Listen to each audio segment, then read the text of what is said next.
Alejandra, te lo doy y me conectas. Y me lo pasas por el ladito, please.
In this incredible momentum for our chamber since the beginning of this year. But today, especially, we're going to share with all of you a little bit of the history of how our chamber was founded, what was the intention behind the foundation of our chamber, and we will talk a little bit about some of the successes that we have had here in Central Florida, and maybe a little bit in the future of where we see our chamber as we continue to grow and our community here in Central Florida, our Hispanic community continues to grow.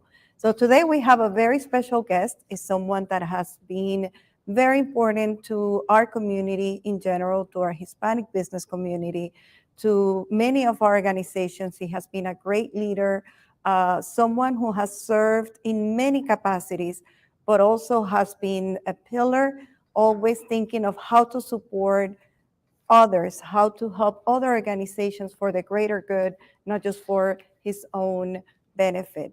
And I think that type of leadership is definitely what has helped our chamber become one of the largest and one of the best not only here in Central Florida, but especially at the national level. So today I have the incredible pleasure of being here with Conrad Santiaqo. Conrad Santiaqo is a private wealth advisor with the Trenton Santiago Group, which is a private advisory practice of Ameriprise Financial. But Conrad Santiaqo is one of the founders of our chamber, and he was also the very first president of the Hispanic Chamber of Commerce of Metro Orlando, that back then, when we first created the chamber, was called the Hispanic Chamber of Commerce of Central Florida. So today we're just going to share with you some information. Let's remember great things, but more importantly, let's talk about what helped us create this incredible chamber, what was in the mindset of our leaders, of our founders, and what is the legacy that they wanted to leave so we can all continue that legacy and continue to make this community so strong. So Conrad, thank you so much for joining us today. Well, thank you. It is a real pleasure to be here, especially in this occasion, which is, very, very important. So thank you for having me. Thank you. And the accolades too. Oh, thank you. No, it's definitely very well deserved. Conrad has been so special to so many of us. But Conrad, we would like to make this more of a conversation and bring people tell them the story of how the chamber was created. We have many of our members have joined us today. I'm sure they'll be sharing this, and please help us share this with your networks. But tell us a little bit about the chamber. How was the community back in 1993 when this chamber was? How was it? How was it compared to what it is today? Well, back then we had the Latin Chamber of Commerce. And the Latin Chamber of Commerce mainly catered to Cubans. It was comprised mainly of Cuban members, although it did accept other Hispanics, And then the Puerto Rico Chamber of Commerce, which was mainly comprised of Puerto Ricans at that point in time. So before 1993, we started conversations about the possibility of joining forces. We started to recognize that working separately as two separate organizations, we didn't have the presence, we didn't have the united front, that stronger voice that we would have if we would merge, as one single organization, not only representing Puerto Ricans and Cubans, but all Hispanics. Okay? So after numerous meetings and conversations, that decision was made. It was actually brought to the board of each one of the organizations. The membership had to vote, as well, so it had to be approved by a majority of the members, not just the board. And that process was completed and was positive. And therefore, in 1993, the Hispanic Chamber of Commerce of Central Florida, what is now the Hispanic Chamber of Metro Orlando, was formed at that time. And of course, in my case specifically, I was treasurer of the Puerto Rico Chamber of Commerce and part of the committee that was in charge of sort of having those conversations and leading to that merge. And then I was elected to be the first chair of the board, for the newly created chamber at that time. And was that an easy process? It wasn't. It wasn't because, as any type of process and change, and you have people that think differently, which is perfectly fine. And it was not necessarily well accepted, the notion of, working together. Back then, more so than now, I think the Puerto Ricans and the Cubans, some people were with the mentality of working separately and, we need to work together as Puerto Ricans or as Cubans or whatever the case may be. And, but we overcame those. I think it's dialogue, understanding the importance of combining the chambers, having the vision of that would, what that would result, that we have seen actually in real life, being able to be a greater influence to politicians, government, the private sector, everything that just transpired after that is really what led to people to overcome those differences and finally, accept the fact that we did, in fact, work better together as a one chamber. And what were some of the key conversations that you had at the very beginning with that original board, especially when you had people with different, even though Hispanics, we're all a family. We're a big family, but as big families, we also have, as you mentioned, our differences.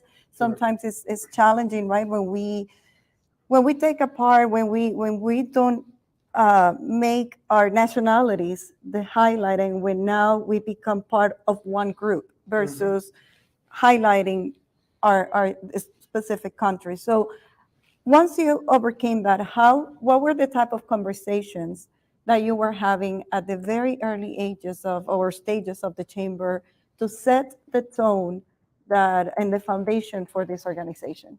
Yeah, and it's an interesting question because more so than the conversations that we had is how the community reacted to that, you know? And I say that because when we were divided, you know, when we were two different chambers, most of the politicians, even community leaders from the private sector, they didn't really want to support entirely one or the other because they were concerned that the other organization would be offended. Once we became one chamber, you know, all the people in political positions, in the government position, in the private sector, they started to come into us. Now we became an organization with respect. You know, there was no concern about offending anyone.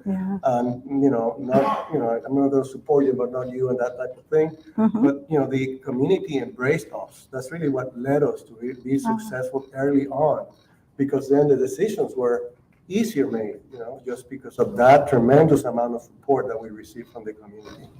And I would say one thing, you know, if it wasn't because we came together, we would have never been able to establish Prospera, you know, because of that, you know, Linda Chapin, you know, the mayor at that point in time, because of that, she approached, you know, the chamber to create a fund to help Hispanics grow. And now that you mentioned Prospera, for those of you who don't know the organization, Prospera originally was the Hispanic Business Initiative Fund. It's still the legal name, but now to make it easier and for people to be able to connect more with the organization, they changed the name to Prospera. It's our sister organization. And I think that's one of the greatest success of the chamber, that it was being able to established that program, and you were one of the founders as well. So if you can share a little bit more of what was the intention behind Prospera back then, as I mentioned, HBIF, and how that helped our chamber became also another pillar in our community. Right. So I say that because Linda Chapin, the then mayor, county chair at that point in time, she had what she labeled as her Plan 2000, which was a plan to help minorities, you know, excel and grow. And her vision was to create a lending program. Okay, and because again, it was one chamber, and she noticed, you know, that we had great leadership, you know, leaders from both organizations at that time came together. She challenged the chamber to create that, you know, lending program at that point in time. We did research nationwide and discovered that most lending programs in the nation of that nature directed at minorities failed. If it wasn't because they were tied to a technical assistance program. That's right. So we came back to her and said, instead of doing a lending program, let's do a technical assistance program that, if we do have a need for capital in the future, could lead to a lending program as well. So she accepted, you know, a recommendation, and then funding to create the Hispanic Business Initiative Fund, which is now Prospera. And it started with $60,000 from the county and $40,000 from the city, because then we had to sell the pitch to the city, and they agreed. So the initial funding was $100,000. $100,000, incredible. And it was managed by the chamber, or it was we created a different. We created its own board initially. So most came from the Hispanic Chamber, you know, because of how it was formed. But it was formed as a separate entity altogether. And today, Prospera is one of the largest technical support organizations, business technical support. They have presence in 3 different states: Florida, North Carolina, and Georgia. Correct. And it's impressive to see how, again, when the people come together to bring something that is not about the individual, it's about the community. Again, it's not about one nationality, it's about the entire community and how can we serve everyone. It really develops something that it will have a life of its own and it's going to grow Sure. organically. But of course, there's a lot of work behind it and a lot of people who dedicated many, many years. And talking about people dedicating time and talents and treasures, we didn't have the chamber. I know the chamber had staff, full-time staff, maybe by 1995, 1996 is around the time that the chamber was able to hire an administrative assistant and then somebody to run kind of the chamber business. But the leadership maintained as volunteers for several years. So how was that? How were those first 5, 6, 7 years where the group needed to be the one in charge of setting the vision and the plans for the chamber? Sure. I mean, very challenging from that point of view, just because you said it right, we didn't have staff, so all the work had to be done by the volunteers. So it was not like you could direct someone, hey, we need to do this, you take care of it. You need to do this, then you need to do this. Yep. And do it. So, but nevertheless, it was, that was not really necessarily an impediment.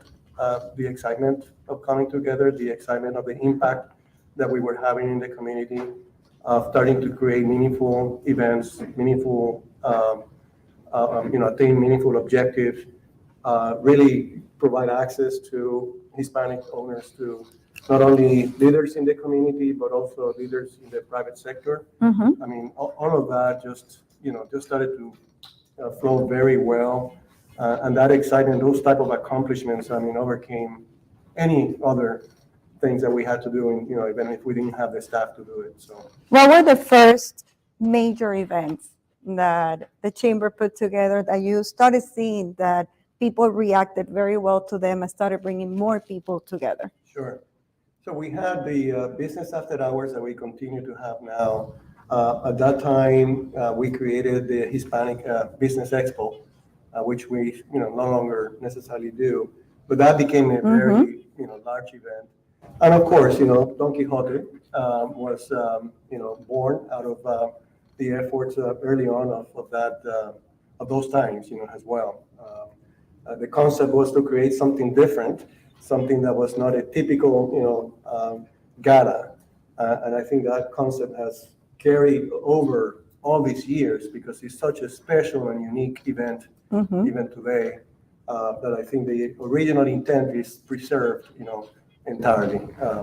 But yeah, those are some of the major events that started back then that are still, again, the Expo is no longer the case, but that has evolved into different things.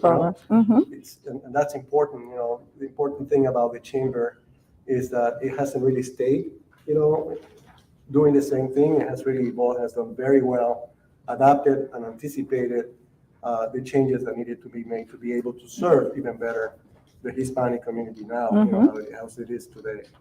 And we now see the chamber as this big institution. We're very recognized in our community because of the events. Don Quixote has become one of the main events, not only here in Central Florida, but we have also received recognition, even at national level, for the quality of the event. It's hosted inside of Epcot Center when it started with 250 people at the Orlando Museum of Art.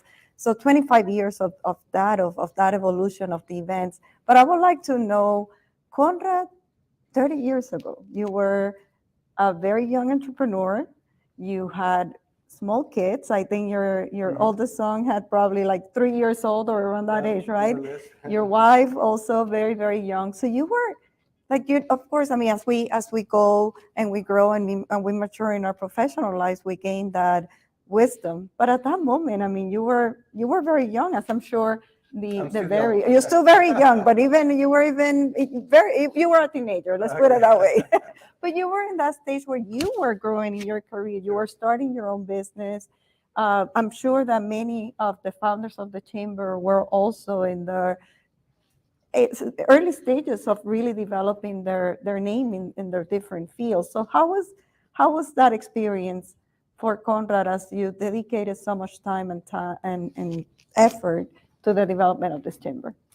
Well, to start, it was thanks to a great spouse and wife that I have in Joanne, because without, having a good team, a duo like that is almost impossible. Because you're right, when you're a young professional trying to develop, in my case, a financial planning practice, having small kids and being able to spend time with them and, do the whole weekend thing about the sports and all of that type of thing. And at the same time, be a good spouse and all that, and dedicate time to the community. But, everything fell into place, and again, I think when you give back to the community, that adds fuel to, energy, motivation, seeing how others can do good, and being able to be in a position to help them.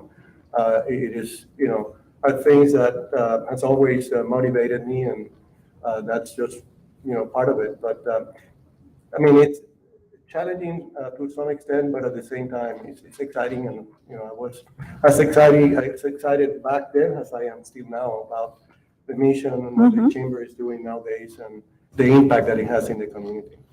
And as I've been reading some articles from back then in 1993, 94, 95, it really caught my attention how it was so important and it was such a top priority to start paving that way for diverse business owners, for particularly Hispanic business owners, to be able to get contracts with private and public institutions.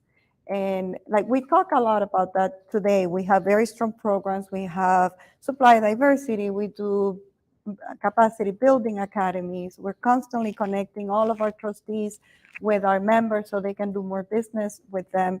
But back then, again, our community was very small. We didn't have as many mature businesses, meaning that right now we can enjoy of many companies that were developed back then that now have 25, 30 years of experience. And of course, they have grown in a very healthy way. But back then, most of the businesses were probably startups. So how was that vision of helping Hispanic-owned businesses grow in a sustainable way to be able to gain that access to those contracts? And you hit it right on the target. When we merged both chambers, the Puerto Rico Chamber of Commerce may have about 120 members and the Latin about 60. Wow. So the chamber was about 180, and maybe the numbers are off a little bit, but just about that. And you're right, the businesses in the community were more simple, mom and pop type of operations, nothing really too complex or high level. I mean, for the most part, of course. But, recognizing again, we knew at that point in time that the community was growing, that Central Florida was going to continue to be a magnet for Hispanics to relocate here. And that could be very, very visible. You can see how the community was changing, by the day, by the year, you name it any way you want to. And so as we came together and we started how businesses started to evolve, actually some of the early members were starting to get contracts through the minority program back then. And they actually were able to get very significant and large contracts. So we started seeing some success, in times that that wasn't necessarily the case. So over time, more of that then started to happen. And like anything else, we evolved as a community, as a Hispanic business community. And, nowadays, we have very sophisticated owned type of Hispanic businesses, and it goes from, high level to simple, but there is so much, going on. But it's sort of an evolution. And I mean, I cannot understate how much the Hispanic Chamber had an impact in really leading that effort, because without that representation, without that push, from the Hispanic Chamber, we wouldn't be here today for sure. The impact on the economic impact that the Chamber have had, through access to, large corporations, through the contracts that they offer, through the minority programs, even forget the minority programs, just access to talking to, people with leadership in the private sector, the government sector. I mean, that alone, has been the catalyst for many businesses to be able to, grow and get business and do well. And when a business does well, that translates into, better education for children, More financial jobs. success that leads to, happiness or more moments of happiness in the marriage and, in work and Quality of everything. life, though. It's all as part well. of it, Absolutely. It leads to, more stable families and all of the above. So the implications are, enormous. And Conrad, I've been very blessed to be part of this chamber. I started as a volunteer, then I've been employed. I think I have served in many different capacities with the chamber, but something that I have seen that is very consistent is the importance. Yes, we do celebrate the networkings, we celebrate the gatherings of that social aspects, especially for us Hispanics and for any human. It's important to feel that sense of belonging, and I think the chamber has been very important in bringing people together. But I think what you were mentioning earlier, that technical focusing efforts and also providing that technical support for businesses, because when we look at the numbers, yes, we have a very successful community. We are at the national level, we're one of the best places to open small businesses. Orlando is one of the best places to open and grow their businesses for any group. However, although we see so many Hispanic-owned businesses, and I'm going to focus on Central Florida, but I think this also happens at the national level, we see that I don't think Hispanics have a problem opening the business.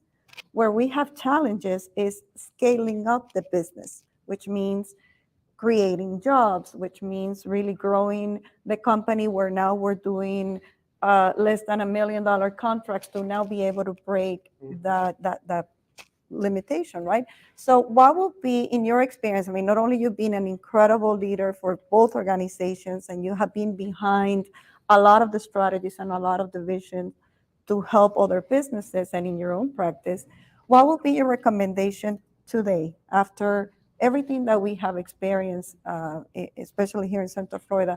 What is your recommendation for those members, Hispanic-owned businesses who are maybe in their early stages of opening and expanding their businesses?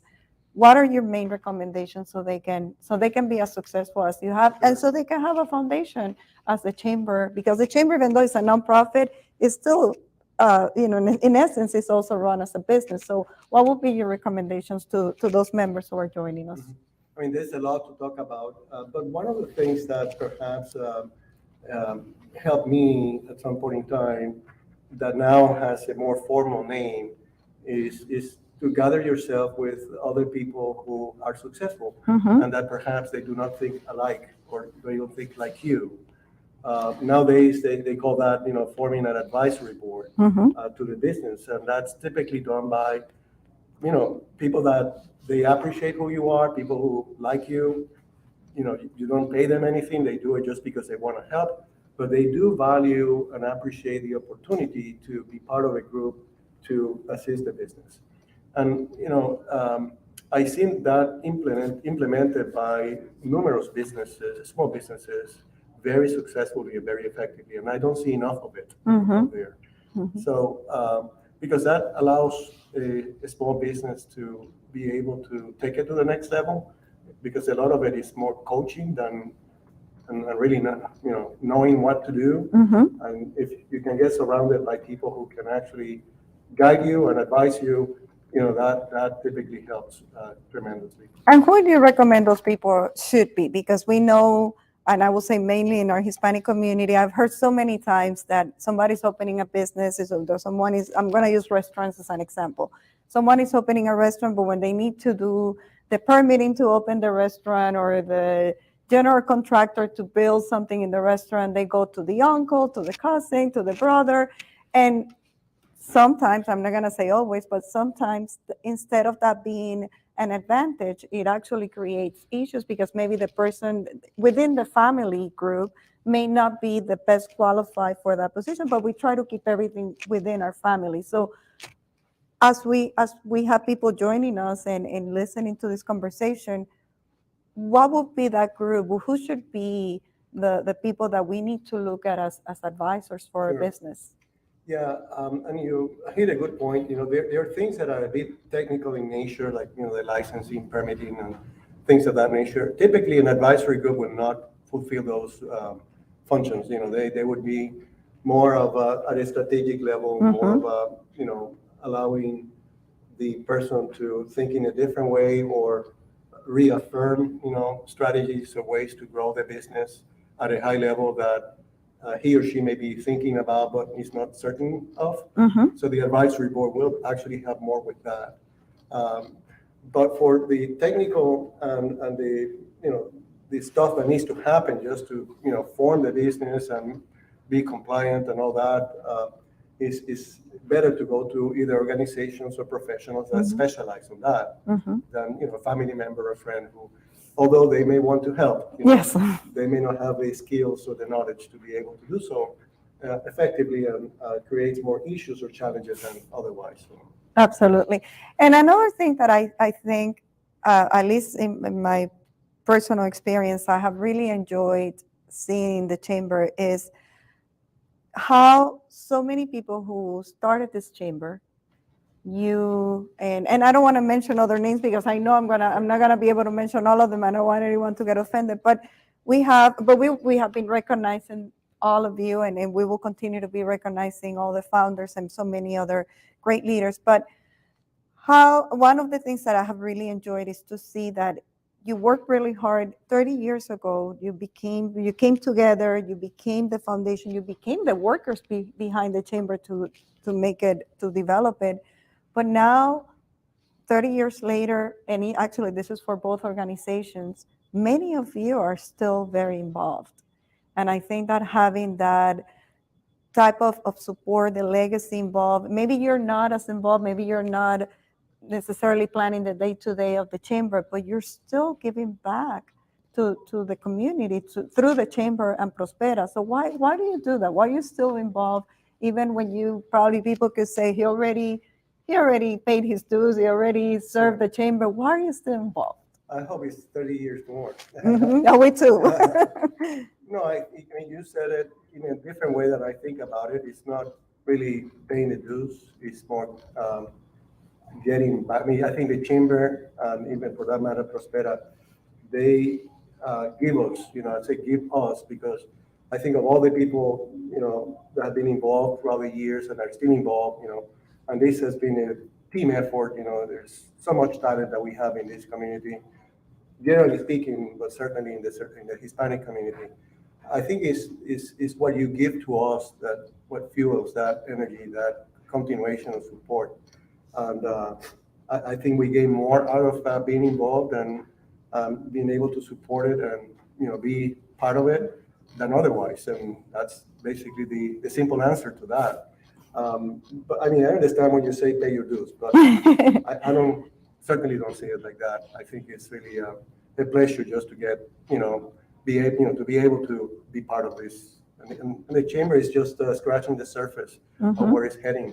There is a lot more growth. There is a lot more to be done, and being able to be part of that is exciting. Well, that's a good segue. Where do you see the chamber? How if you had a right now, I don't know, a crystal ball, and you get to predict, where do you see the chamber 10, 20, 30 years from now? What would that be? Well, the obvious answer or response would be growth. But growth is not necessarily the key element of success. It will continue to grow just because we're growing as a community. And certainly the Hispanic side of the community is growing leaps and bounds. So that will certainly support the growth of the chamber. But what I think is even more important is the greater impact that it will have in terms of being a stronger voice, in the community, influencing decision making in the community for the better, granting even more access to businesses, to opportunities at all levels, both the private sector and government. A lot of what we do today, but even more and even more effective. And just like we evolved from 30 years back, the chamber of today may not necessarily be the chamber of tomorrow as it relates to, how we necessarily look. But in terms of the objective and intent and the mission and the vision, all of that would still be the same. And Conrad, one of the things that we have been very true to that legacy, to that foundation that all of you created is, and you mentioned it throughout the conversation, our pillars right now are commerce, coaching, and community development. Of course, commerce, we want people to not only have access to a broader network of potential business and clients and relationships, but we want to develop and strengthen their business so they can have more access to contracts that we were saying earlier. So that has many different layers. But then we were talking about the coaching, right? I mean, it's not just what the support that you get within your family, it's also the support that you get from organizations like Prospera. We also hear part of the National Entrepreneur Center that not only offers Prospera support, but we have many other resources that through the chamber, we want to connect them to the different business owners in our community. But then the third one is community building, community involvement, and community development. So it's that sense of community. And I think that going back to what you all did back in 1993 and before 1993 of having those conversations, maybe back then that unity came in form of bringing together the Cuban community and the Puerto Rican community. But I think that today it goes way beyond that because today, although yes, Puerto Rican community is the largest, we have a very strong and very prominent Cuban community here, but we have a lot of people from South America, Mexico, Central America, Venezuela. But not only that, not only we all have to come together and become one voice together, but we also are members of a community that has members of many other nationalities and members who have other cultures and other backgrounds and other ideas, but at the end, we're all being together. And one of the things that we see the chamber, you mentioned it when it comes to creating more influence and impacting decision makers, and even being the decision makers, for us as the chamber is also remembering that our responsibility now as we move forward, and as we become right now, our community is about 30% of the entire population. Eventually, it will be the largest minority. It is right now, and it will be probably the majority, right? Sure. So as we go to that point, I think that we see it as a responsibility at the chamber to develop the businesses and the leaders and the decision makers that are going to be impacting things, not just for Hispanics, not just for Puerto Ricans, Colombians, Venezuelans, or Cubans, or any nationality as its own. It's how we're going to be impacting everything for everyone in our community here in Central Florida. Another thing that I think is fascinating is Florida has a plan to become one of the largest global economies. Right now is the 16th. If the state of Florida would be a country, we will be the 16th largest global economy in the world, globally. And now we want to become the 10th largest by 2030. So we see it now also as a responsibility to what's going to be the role of Hispanic businesses and Hispanic leaders to push that and to be part of that growth that, again, is going to impact everyone. So I wanted to share, I know you have been very involved in many of these conversations. I'm not saying something new to you, but we definitely want our members to, and everyone who's joining us today, to kind of also learn that again, the legacy that you have built for our chamber and for Prospera, now we see it as an opportunity to take it even at a different level, so that it will benefit all of us, right, as we continue to grow. Yeah, and the point that you make there is very important, and that's what I was saying, that the chamber of today would be very different, of what the chamber would be in the future. And when you get involved in organizations such as the Hispanic Chamber, whether it's a board or a committee, that allows you to have the opportunity to interact with other people. Oftentimes people, at least from my perspective, that were smarter than me, and gain from them. But that's how you gain so much value, so much information, that allows you to then think through what those opportunities may be in the future and put your company, yourself in a position to be able to be part of that, you know. So I've always thought that, giving back to the community is about, improving the community and being unselfish and helping others. But there's no question, and that's what I said before, it's not about paying dues. It's about really being able to also learn. And you learn so much when you interact with people that are as successful or more than you, people who think different than you, people who have different types of businesses, professions, skills levels. I mean, there's so much out there.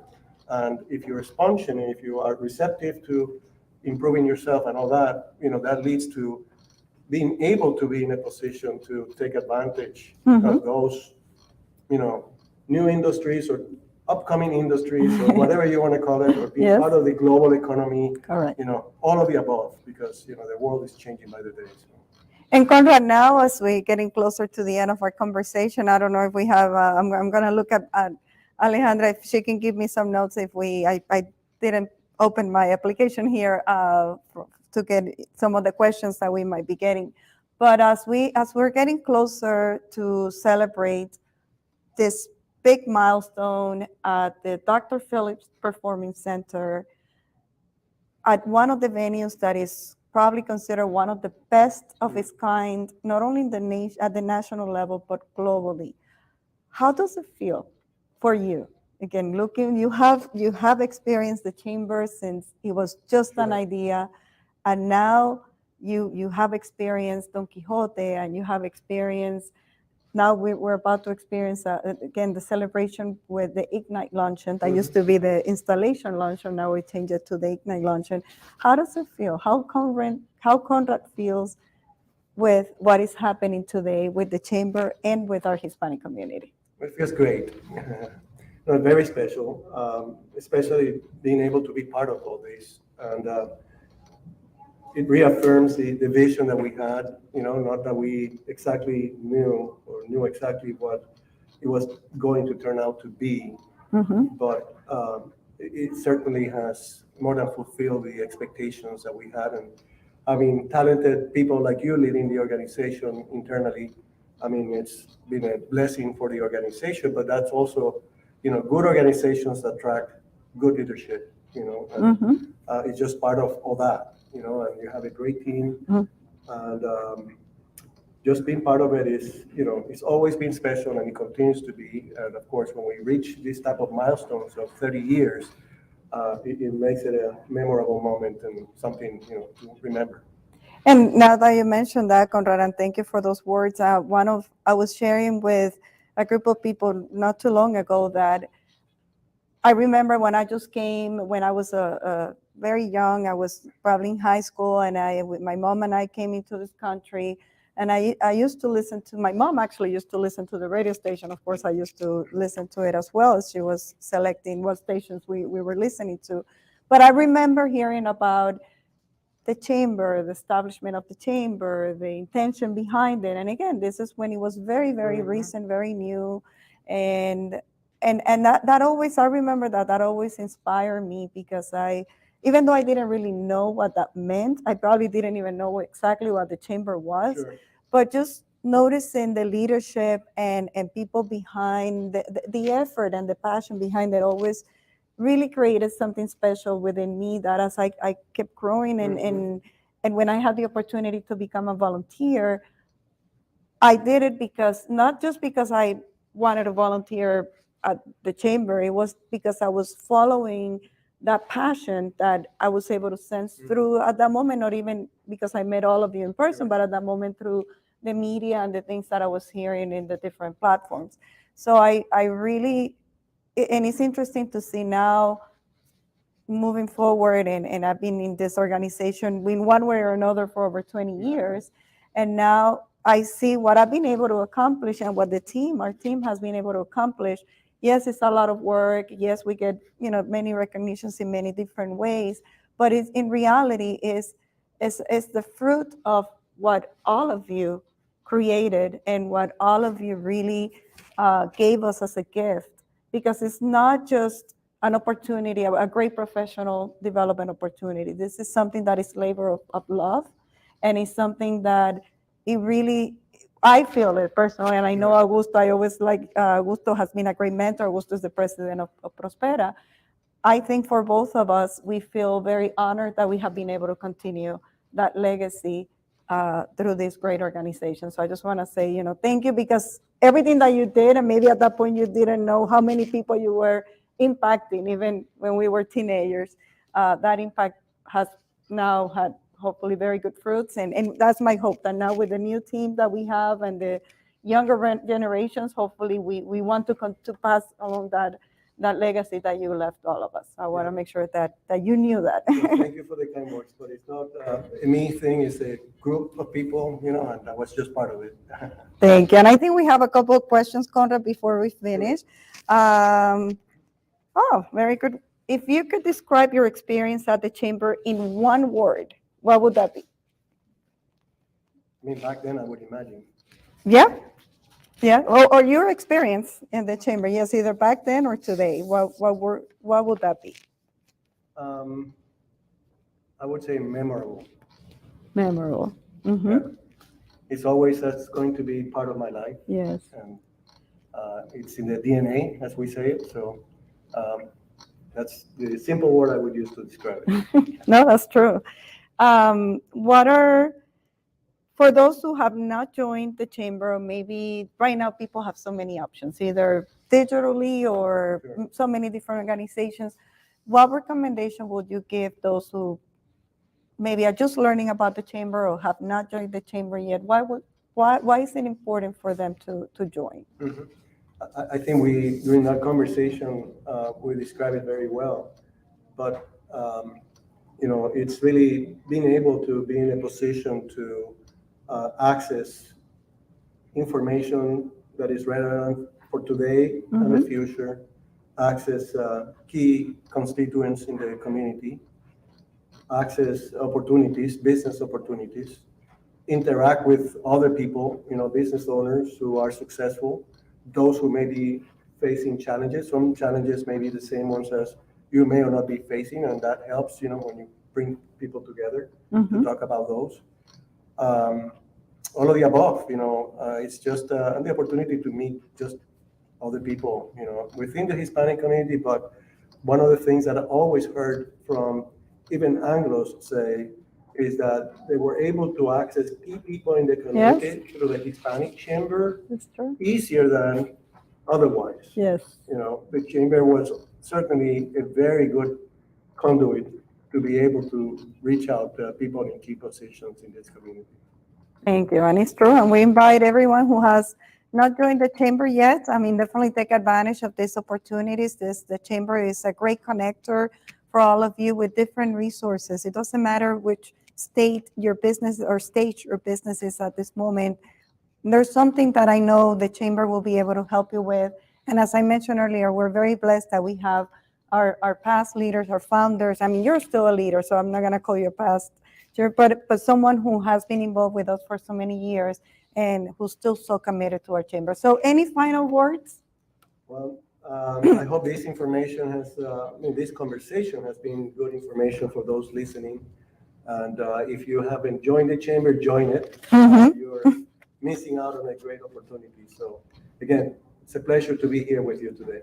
Conrad, thank you so much for being here today, for the conversation, but most importantly for, as I mentioned earlier, the legacy that you have gifted us, and your vision and your passion for the organization, and your incredible leadership to our community. And for those of you who are watching, once again, thank you for joining us. Please share this video. Again, we want people to be proud of this organization, because it's not just about one person or the person who's leading or the staff member who's participating in the chamber. This is about all of us. This chamber is a representation, it's the voice of all our Hispanic businesses here in Central Florida. So it's your chamber. We are you. We are representing you.